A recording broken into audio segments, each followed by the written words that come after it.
ይሄ ወንድማችን ምን ይላል? ንግድ ፍቃድ አውጥተን ባንሰራበትና ዝም ብሎ ቢቀመጥ ግብር እንከፍላለን ወይ ይላል። በመጀመሪያ ደረጃ ልሰሩበት የማትችሉትን ንግድ ፍቃድ ባታወጡ የተሻለ ነው የሚሆነው። ከዛ በዘለለ ግን እዚህ ላይ ሁለት ነገሮችን ልብ ማለት ይፈልጋል። አዎ ግብር ላትከፍል ትችላለህ። ነገር ግን ግብር የማትከፍለው መቼ ነው? ከምትሰራበት ወረዳ፣ ክፍለ ከተማ ወይም ደግሞ ዞን አካባቢ ምንም ነገር አለመስራትህን የሚያረጋግጥ ደብዳቤ ይዘህ መቅረብ አለብህ። ምንም እንኳን አለመስራት ተረጋግጦ ፍሬ ግብር ወይም ደግሞ ገቢ ግብር ባትከፍልም እንኳ ቅጣት ግን ይጠብቅሃል። ምክንያቱም አንደኛው ቅጣት ባለማሳወቅህ ቅጣት ይጠብቅሃል። ምክንያቱም ገቢዎች በንግድ ስርዓት ውስጥ መኖርህና አለመኖርህን የሚያውቀው ስታሳውቀው ነው።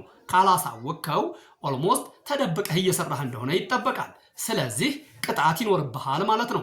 የሁለተኛው ደረጃ ደግሞ ንግድ ፍቃድህ በጊዜው በወቅቱ መታደስ አለበት።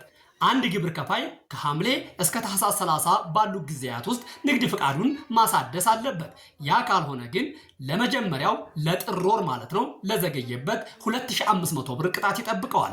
ቀጥሎ ላሉት ለሚዘገያቸው ወራቶች ግን 1500 ብር ቅጣቱ እየጨመረ ይሄዳል ማለት ነው። ስለዚህ ምን ልል ፈልጌ ነው? ምናልባት ግብሩን ላትከፍል ትችላለህ። ያም በመረጃ ተጣርቶ ከተረጋገጠ በኋላ ባለማሳወቅህ ግን ቅጣት ይጠብቅሃል፣ ባለማሳደስህም ቅጣት ይጠብቅሃል ነው። ስለዚህ የማሰሩበትን ንግድ ፍቃድ ባታወጡ የተሻለ ነው።